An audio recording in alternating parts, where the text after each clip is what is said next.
Hello everyone. चलिए आज हम पढ़ते हैं मध्यकालीन भारत। मध्यकालीन भारत। भारत में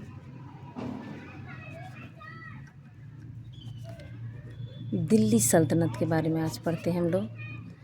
दिल्ली सल्तनत, जिसमें मुख्य रूप से 5 वंशों ने शासन किया, जिसमें से पहला है हमारा गुलाम वंश।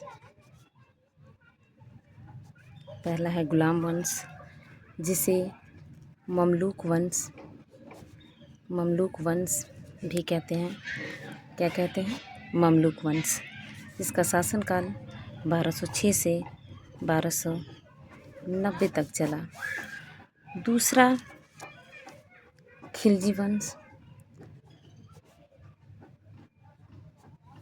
जिसका शासनकाल 1290 से लेकर 1320 तक चला। तीसरा शासनकाल की बात करेंगे तो तीसरा है हमारा तुगलक वंश, जिसका शासनकाल है 1320 से 1414 तक। चौथा शासनकाल की बात करें तो हमारा है सैयद वंश, जो कि इसका शासनकाल है 1414 से 1451 तक। अंतिम शासन की बात करेंगे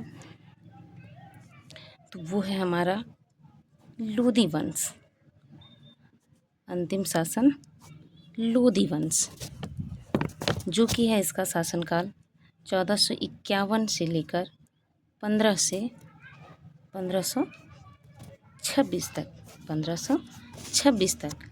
उसके बाद मुग़ल साम्राज्य का नींव पड़ता है। इसके बाद हमारा मुग़ल साम्राज्य का नींव पड़ता है। मुग़ल साम्राज्य और बाबर का शासन इसमें स्टार्टिंग होता है। चलिए तो हम आज पढ़ते हैं। पहला देख लीजिए। आज पहला वंश की बात करते हैं, गुलाम वंश। तो पहला हो गया आपका गुलाम वंश, जिसे ममलूक वंश भी कहते हैं। ममलूक वंश,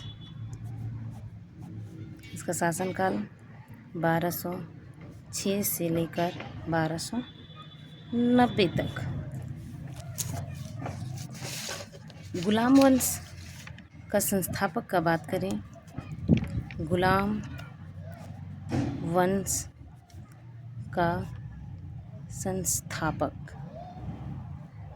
तो वो हमारा है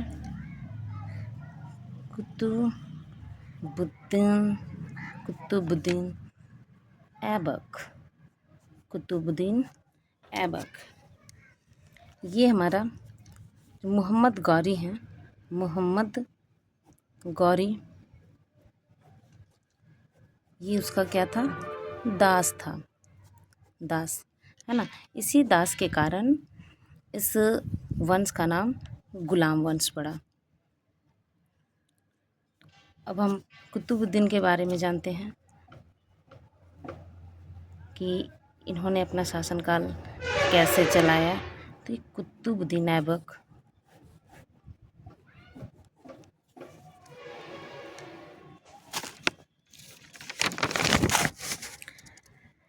इसे तो हम जान ही गए हैं कि ये गुलाम वंश का संस्थापक है। इसने कुतुब मीनार का नींव रखा। इसे लाख बक्स भी कहते हैं। कुतुब मीनार का नींव इन्होंने रखा और इन्हें लाख बख्श भी कहते हैं। दूसरा पॉइंट, इसे कुरान खां भी कहते हैं, कुरान खां भी कहते हैं। लाख बख्श इसका कहने का तात्पर्य है कि ये दानी प्रवृत्ति का था, दानी था, दानी होने के कारण इसको लाख बख्श कहते थे। और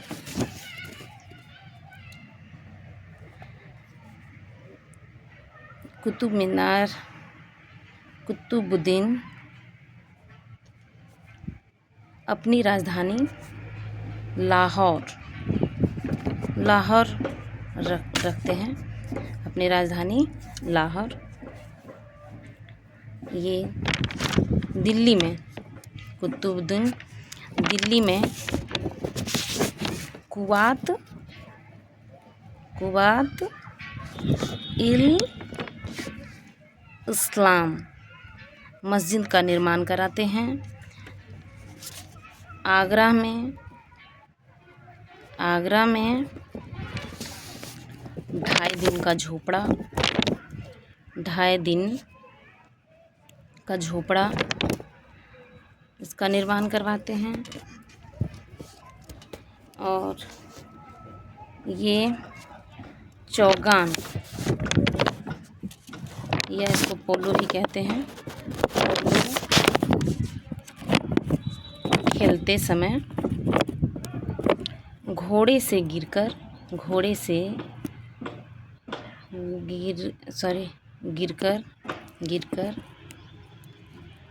मृत्यु हो जाती है। ठीक है, मृत्यु।